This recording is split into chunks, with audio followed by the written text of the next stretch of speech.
Plus le serviteur redouble d'efforts dans la réalisation du tawhid, et plus il est susceptible d'entrer au paradis, quels que soient ses actes. Donc dans ce verset, dans Surat Al-An'am, quand Allah tabaraka wa ta'ala dit dans le sens des versets, ceux qui ont cru et n'ont point troublé la pureté de leur foi par quelque injustice, ceux-là ont la sécurité et ce sont eux les bien guidés. L'injustice qui est citée ici, c'est l'association, le polythéisme. Car, comme il est venu dans le hadith sahih, Abdullah ibn Mas'ud rapporte que le prophète sallallahu alayhi wa sallam a dit à propos de ce verset qui parut difficile à appliquer aux yeux des compagnons du prophète sallallahu alayhi wa sallam, au point où ils s'exclamèrent: ô prophète d'Allah, qui de nous n'a jamais commis l'injustice envers lui-même? Et le prophète sallallahu alayhi wa sallam de répondre: il ne s'agit pas de ce à quoi vous pensez. L'injustice ici désigne le polythéisme. N'avez-vous pas entendu la parole du serviteur pieux, c'est-à-dire Luqman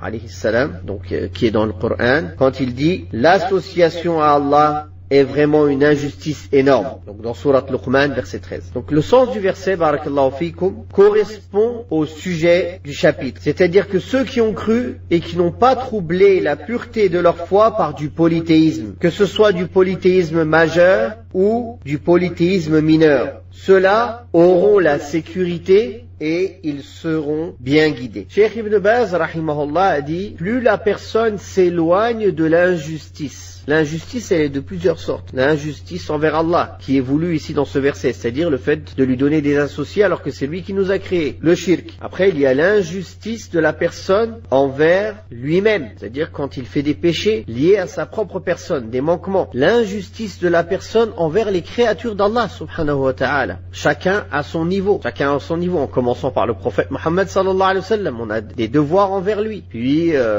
les prophètes en général, et les compagnons, et les savants, et les parents, et les proches, etc. Tous les gens. Donc plus la personne s'éloigne de l'injustice, de tout type d'injustice, en commençant par la plus grande injustice qui est le polythéisme, majeur et mineur, et plus la personne trouvera la sécurité et sera bien guidée. Et par contre, plus la personne sera injuste envers Allah, en lui donnant des associés, que ce soit par le polythéisme majeur ou mineur, ou bien injuste envers lui-même, ou injuste envers les créatures d'Allah tabaraka wa ta'ala, et plus il sera égaré et il sera dans la peur. Cette sécurité, c'est une sécurité en ce bas monde. La personne se sent en sécurité, son cœur est tranquillisé, une sécurité au moment de sa mort, quand les anges vont venir les voir et leur dire de ne pas avoir peur et de ne pas s'attrister, une sécurité dans sa tombe, une sécurité le jour du jugement dernier, et la sécurité en entrant au paradis, en étant préservé de l'enfer. Ceci, plus la foi est complète, plus le tawhid est complet. Tawhid complet, c'est celui qui permet de s'éloigner des péchés grands et petits. Et même quand la personne fait une erreur, il s'en repent rapidement.